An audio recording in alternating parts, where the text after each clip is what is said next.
நம்ம கனவு தோட்டத்தில் பார்த்தீங்கன்னா 2வது டைமு மாம்பழம் மரத்துலேயே பழுத்து அறக்க போகிறோம். இங்கே பாருங்கள் எவ்வளோ பாதுகாப்பு வச்சுருக்கோம் பாருங்கள்.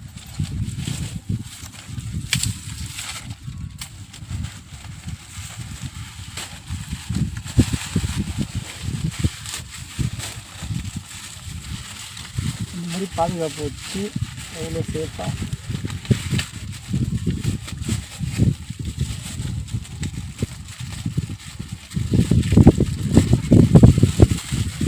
எவ்வளோ பாதுகாப்பாங்க பார்த்தீங்களா?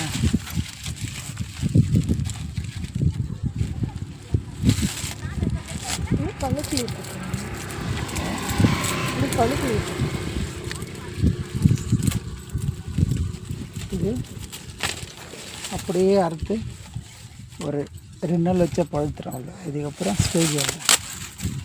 10 ரூபா இங்கே ஓகேவா?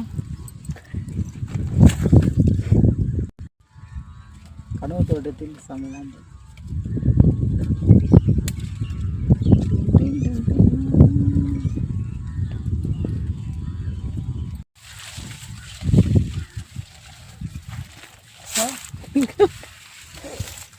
எங்கேயா ஒழிச்சிருக்கீங்க? ஒன்றும் தெரியல.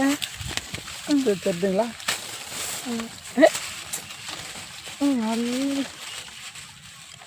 அங்கே 2 அப்படி இல்லை எல்லாம் ஜோடி சரியா அது தெரியுதா? தெரியலையா? பாரு இது பாருங்க. இது பாரு இப்போ பாருங்க. அங்கே பாரு தெரியுதா? கனவு தோட்டத்தில் இது அடுத்தது ஓகேவா?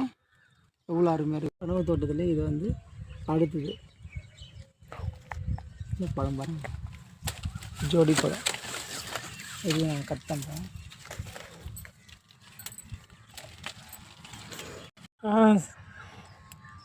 சூப்பர் பழம். இது வந்து ஒரு நாள் வச்சுன்னா பழுத்துறேன். பழம் வந்து எவ்வளோ பழம் நான் சாப்பிட்ருப்பேன்.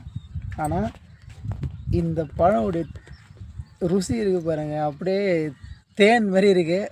இந்த தடவை வந்து என்னால் கொடுக்க முடியாது, ஏன்னா இந்த தடவை 5 பழம் தான் பழுத்துது. ஒன்று நேற்று சாப்பிட்டேன், இன்றைக்கி 4 இருக்குது. எங்கள் வீட்டுக்கே சரியாக போய்ட்டு அடுத்த டைமு நிறைய காய்ச்சின்னா எல்லாருக்கும் கொடுக்குறேன். ஓகேவா?